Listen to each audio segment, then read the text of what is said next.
Buat kalian yang mau mensupport channel ini dengan donasi, atau emang sekedar mau beli mimin kopi, kalian bisa pilih antara Super Thanks atau Saweria. Gue sih nggak masalah kalian pilih yang mana. Cuma kalau bisa, lewat Saweria aja. Soalnya kalau YouTube, potongannya gede, 30%. Kalau Saweria, cuma 5%. Untuk link Saweria, kalian bisa klik aja di atas kanan nih. Atau bisa cek di kolom deskripsi. Tapi kalau mau support, nggak harus donasi kok. Dengan kalian nonton sampai habis, dan memberikan like pada video ini, itu udah ngebantu banget buat support channel ini. Oh iya, kalian juga bisa join nih ke grup Telegram komunitas cerita manhwa yang baru. Untuk linknya, gue tampilin di layar ya. Tapi kalau malas ngetik, cek aja kolom deskripsi. Di sana, kalian bisa sharing nih topik seputar manhwa dan kawan-kawan, dan juga ketemu teman baru. Kalau mau info terbaru dari Mimin, misalnya upload kapan atau misalnya ada telat upload, Mimin pasti akan langsung infokan di Telegram. Makanya, jangan lupa join ya. Nggak perlu berlama-lama lagi, kita mulai aja ceritanya. Halo guys, Sabik di sini, dan sebelum mulai ceritanya, gue mau ngumumin nih kalau Mimin sekarang ngadain giveaway. Mimin mau giveaway satu buah HP baru saat nanti udah menyentuh 50.000 subscriber. Untuk ikut atau berpartisipasi ada beberapa syaratnya nih, tapi simple banget. Syarat dan ketentuannya kalian bisa lihat nih di Instagram Mimin. Instagram Mimin tuh nih, Mimin tulis nih HP Sabik 12, atau kalian bisa lihat aja nih di link di deskripsi, udah Mimin cantumin di bawah. Di Instagram Mimin itu ada postingan dengan logo cerita manhwa. Nah, di sana kalian bisa lihat tuh syarat dan ketentuannya. Gak susah kok, syaratnya simple banget. Gak pakai ribet, gak pakai susah. 2 menit selesai. Pemenangnya akan Mimin umumin saat udah menyentuh 50.000 subscriber. Tunggu apa lagi? Makanya yuk, buruan subscribe biar cepet-cepet giveaway-nya. Nanti bakal ada giveaway terus kok, tenang aja. Oke, segitu aja. Kita lanjut ke ceritanya. Kita melihat nih. Oh, belum kena guys. Hampir kena, tapi Xiaoke langsung menghindar. Hah? Menghindar? Seberapa cepat kau menghindar sekarang, hah? Kita melihat nih, dia menendang. Aku gak akan menyerah begitu aja. Dan tendangannya hampir mengenai Xiaoke. Ya Tuhan, itu mematikan. Dalam hati Xiaoke, bagaimana cara aku bisa mendapatkannya? Ambil kakinya. Dan Xiaoke berhasil menangkap kaki dari si ketua. Dalam hati si ketua, hah? Berhasil menangkap kakiku? Apakah kekuatan dan kecepatan ini masih belum cukup menakutinya, hah? Xiaoke bertanya, apa yang harus kulakukan selanjutnya? Kita melihat nih, ternyata si Yu Chou ada di situ nih. Pukul dengan tanganmu. Lalu Xiaoke, aku akan mematahkan kakimu. Dia memukul kaki si ketua. Hei, apa yang kau lakukan dengan kakiku? Lalu Xiaoke, aku benar-benar gak bisa melawan dengan posisi ini. Dan Xiaoke berhasil menumbangkannya. Melihat itu, mau ketakutan. Hah? Apa aku sebaiknya pergi aja? Ini sangat mengerikan. Sial, tanpa saran Yu Chou, kau gak akan bisa bertarung denganku. Hei, ayo, itu pastinya keberuntungan aja. Lalu si Mao ditendang sama si Yu Chou. Aku belum lega kalau belum menghabisimu. Taekwondo gak akan pernah kalah. Si ketua maju lagi nih. Tapi dengan cepat, Xiaoke ke bawah dan belakangnya. Aku di sini. Dan Xiaoke langsung memukulnya. Dasar tikus, apa kau layak jadi ketua nasional? Masih berani membandingkan taekwondo dengan Pak Kuacang? Dan dia langsung terhempas dan tumbang. Keterampilan yang astaga, kau sangat kuat, aku gak terima. Sungguh, kenyataan berbalik. Hei, hanya butuh satu langkah untuk mengalahkannya. Tampaknya adik iparnya gak mau membantu si ketua ini. Iya, pintu belakang di mana? Lalu si Yu Chou menendang si rambut jamur. Xiaoke adalah seorang jenius seni bela diri dengan kerja keras 100 tahun. Apa yang kau tahu tentangnya? Lain kali, pikir 2 kali kalau ingin bermain denganku. Lalu tiba-tiba, ternyata ini si Liu Shan. Dia datang bersama seseorang. Xiaoke, kau sudah tamat.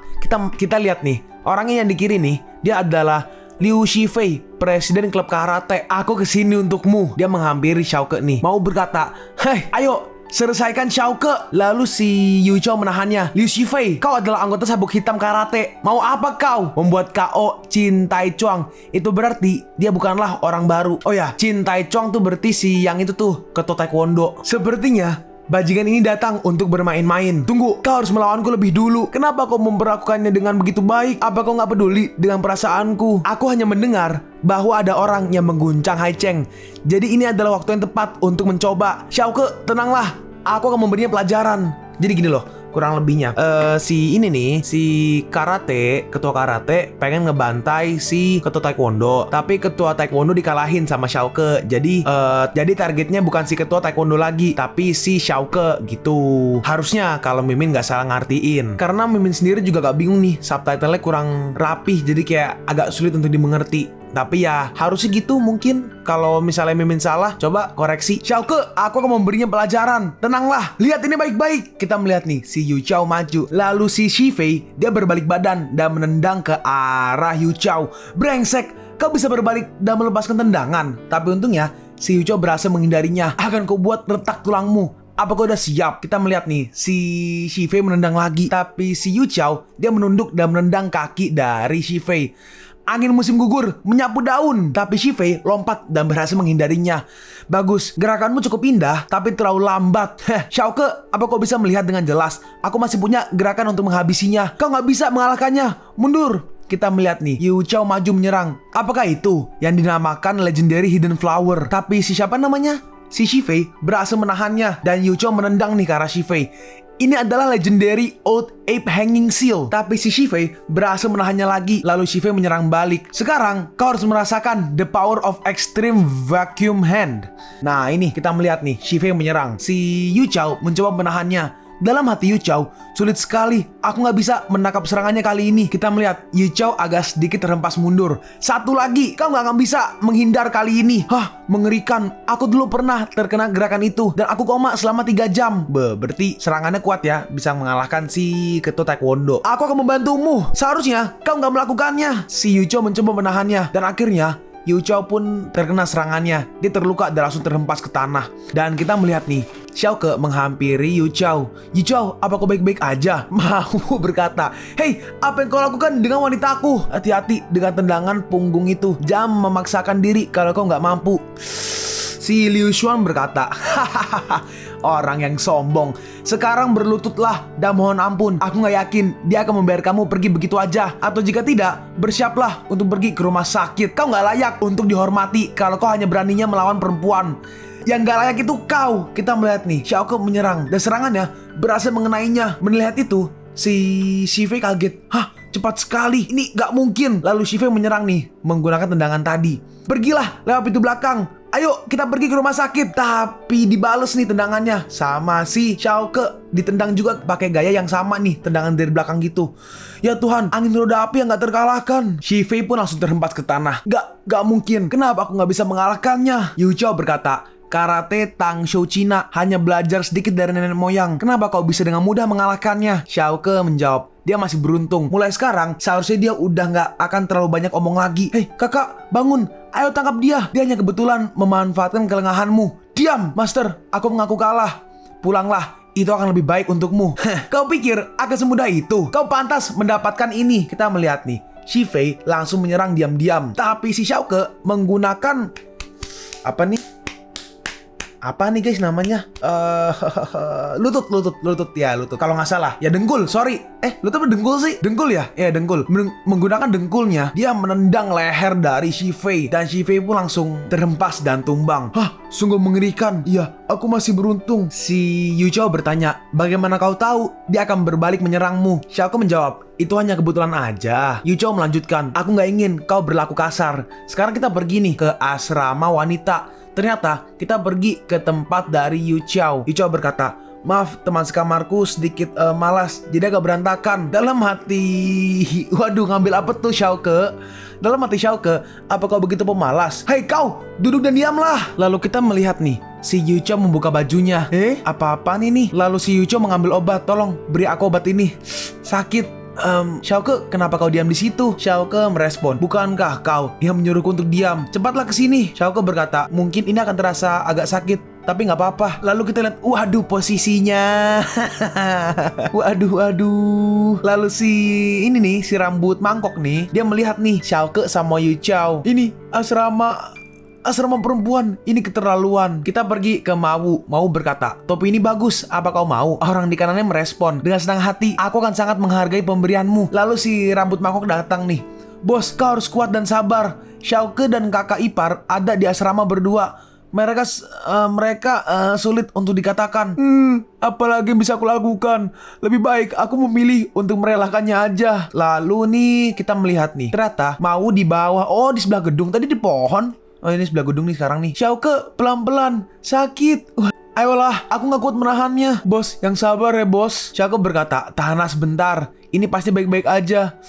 Lama sekali. Dan akhirnya si Yu Chao pun sembuh. Yu Chao bertanya, dari mana kau belajar telapak naga begitu cepat? Xiaoko merespon, dari berbagai pertunjukan. Terakhir kali aku melihat Chin Hu dalam pertunjukan. Lawannya terlihat sangat ketakutan dan aku segera mempelajarinya. Kau benar-benar jenius, bisa mempelajari itu semua hanya dengan menonton. Nggak juga. Oh iya nih, aku nggak akan bisa melupakan kejeniusanmu itu. Iya, aku jenius, tapi nggak dalam 100 tahun, tapi 1000 tahun.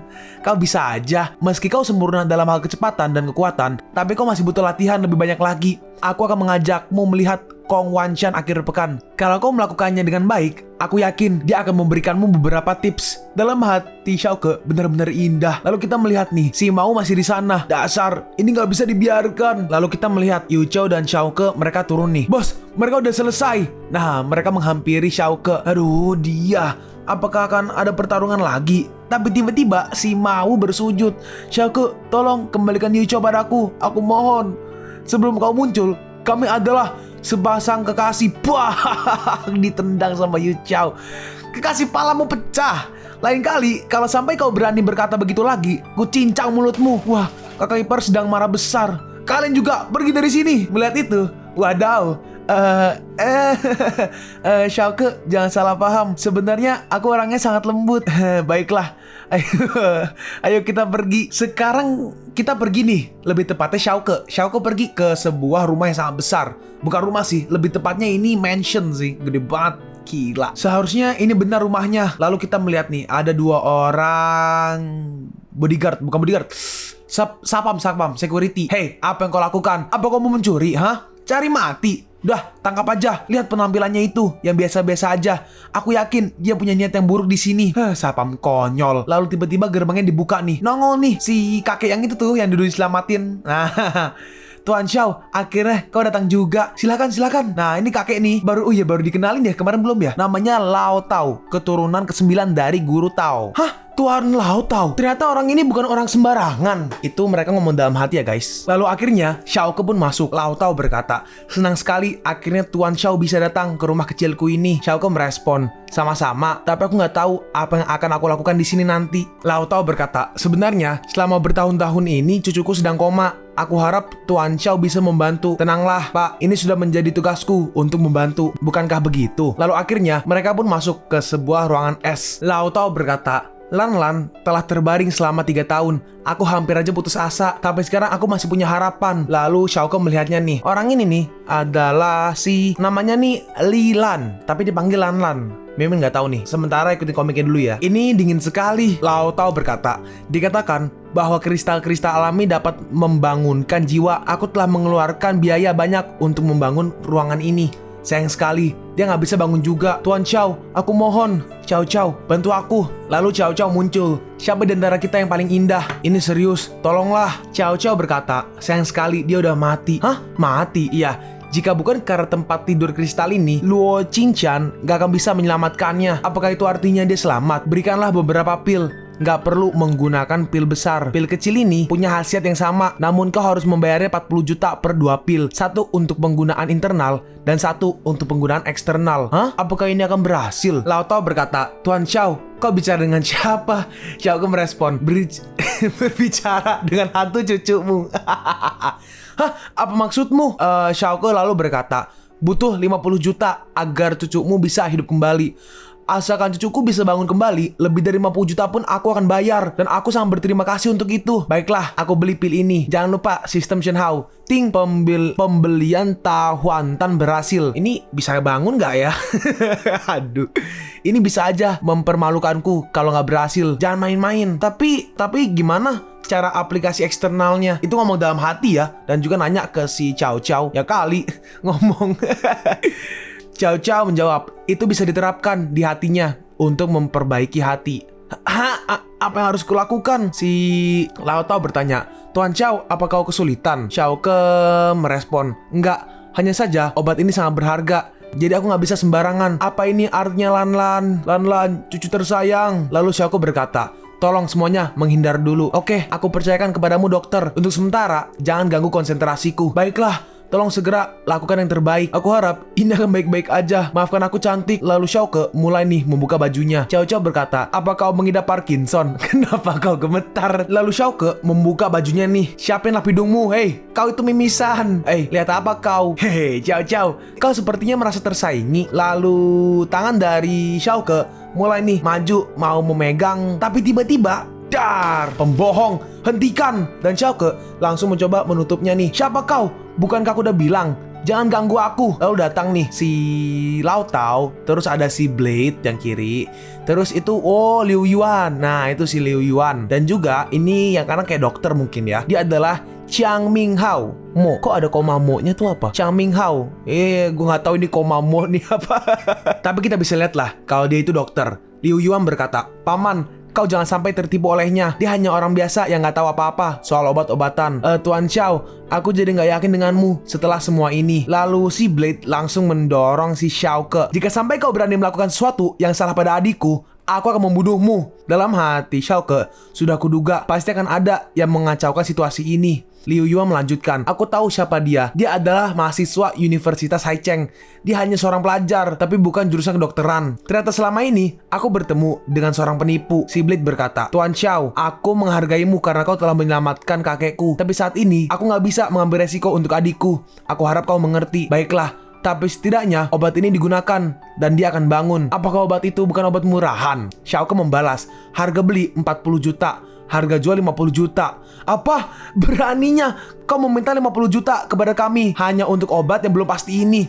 Aku pikir ini hanyalah lelucon yang dijadikan alat untuk membohongi kami. Lalu obatnya dihempaskan. Liu Yuan melanjutkan, si Asim benar-benar buta telah mau menjadi istrimu. Tapi Xiaoke dengan cepat langsung menangkap obatnya. Apa maksudmu bicara begitu, ha? Liu Yuan, kendalikan emosimu. Meski begitu, Xiaoke adalah tamu terhormat di keluarga Tao. Paman, aku nggak akan membiarkan penipu ini meracuni keluarga ini. Si Blade berkata, kakek, Dr. Chiang membawa obat dari luar negeri yang terbaru. Aku pikir kita bisa mencobanya. Obat ini adalah hasil penelitian dan guruku yang bertanggung jawab atas penelitian itu. Ini dapat memperbaiki cedera otak dengan sempurna. Di luar sana, ada sekitar 82 pasien yang telah terbangun berkat obat ini. Adikku telah koma sejak kecelakaan mobil 3 tahun lalu. Semoga ini benar-benar bisa menyembuhkannya. Lalu Xiaoke pergi nih. Baiklah, aku akan pergi aja.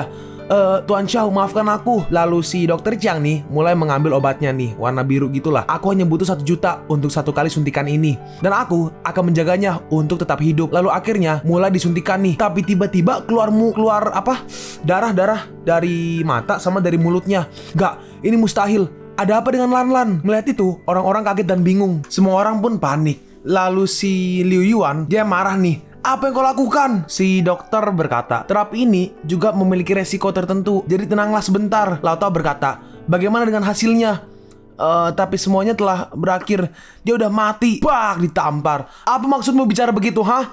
Bagaimana kau bisa mempertanggungjawabkan semua ini, ha? Aku telah berusaha sepenuhnya. Udah kayak dokter Indosiar. Brengsek, kau ajar kau sampai mati. Tapi si Lao Tao menahannya. Cukup, dalam hal seperti ini kita hanya bisa berharap kepada Tuan Xiao. Semoga Tuan Xiao bisa membantu kita. Kita melihat nih, Xiaoke duduk. Tuan Xiao, tolong selamatkan adikku. Lalu Cao Cao muncul. Gunakan kesempatan ini sebaik mungkin. Apa kau suara pengecut? Enggak, aku bukan pengecut. Tapi siapa? Si Cao Cao mengingatkan. Tapi ingatlah, jangan terlalu baik, karena kau bisa aja gak mendapatkan rasa hormat yang layak. Sialan. Lalu si Blade ditendang. Kau terlalu berani mengambil resiko. Bukankah ini adalah kesempatan terakhir? Apalagi yang ingin kau lakukan, ha? Keluar. Tuan Xiao, kami terlalu ceroboh. Ya, aku mengaku salah. Tolong adikku. Harga naik menjadi 100 juta yuan. 100 juta? Kau gila. Bukankah kau sudah menetapkan harga di awal, ha? Bacot. Ditendang dokter. Dokter Chiang. Tuan Xiao, nggak masalah. Tolong bantu kami. Dan akhirnya Xiaoke mulai pengobatannya. Tolong ambilkan air. Mulut dan giginya tertutup rapat. Bagaimana cara agar dia bisa menelan obat ini? Lalu Xiaoke kayak mau minum airnya nih. Terus si dokter berkata, kita lihat aja. Jika pembohong ini dapat menghidupkan kembali putri yang telah mati ini, aku akan membiayaimu makan seumur hidup. Lalu Xiaoke memberikan obat nih melalui mulut. Jadi kayak gitulah, buat ngasih mulut ke mulut. Si Blade berkata, bajingan ini mengambil kesempatan. Tapi si Lao Tao menahan. Dia hanya mengantarkan obat dengan air. Lalu kenapa dia menjulurkan lidahnya? Mungkin ini untuk membuka giginya. Nah, selesai. Liu Yuan berkata, bocah mesum, kau mengambil keuntungan dari gadis yang sedang sekarat, hah? Kau tenanglah sebentar. Tangannya ditahan oleh Xiaoke. Dalam hati si Liu Yuan, keras sekali. Aku sampai nggak bisa menggerakkan tanganku. Apa kau punya sertifikat medis, hah? Xiaoke merespon, enggak. Liu Yuan melanjutkan, Bangs, beraninya kau menggunakan adikku sebagai alat praktik ilegalmu. Tunggu aja, penjara menantimu. Hah, oh Tuhan, itu mayatnya seperti hidup kembali. Dan melihat itu, semuanya kaget. Hah, di mana aku? Dingin sekali. Ternyata si Lanlan kembali hidup nih. Hah, kembali hidup? Bagaimana dia bisa menciptakan keajaiban ini? Dalam hati si Liu Yuan ya itu ya. 3 tahun, adikku, akhirnya kau bangun. Lanlan merespon, 3 tahun? 3 tahun apa? Tuan Xiao, kau benar-benar orang hebat. Udah, jangan begitu. Apa kau dokter yang menyelamatkanku? Aku ingat kecelakaan mobilku. Lao Tao menjawab, iya benar, kau sudah koma selama 3 tahun. Ini berkat bantuannya. Kalian pun sampai di penghujung video ini. Kalian mau tahu lanjutan chapter ini? Atau manhwa menarik lainnya? Makanya, jangan lupa subscribe biar kalian gak ketinggalan kalau gue upload video baru. Jangan lupa like, komen, dan share ke teman-teman kalian supaya channel ini bisa lebih berkembang ke depannya. Segitu dulu dari video cerita manhwa. Gua Sabik undur diri. See you on the next video. 再见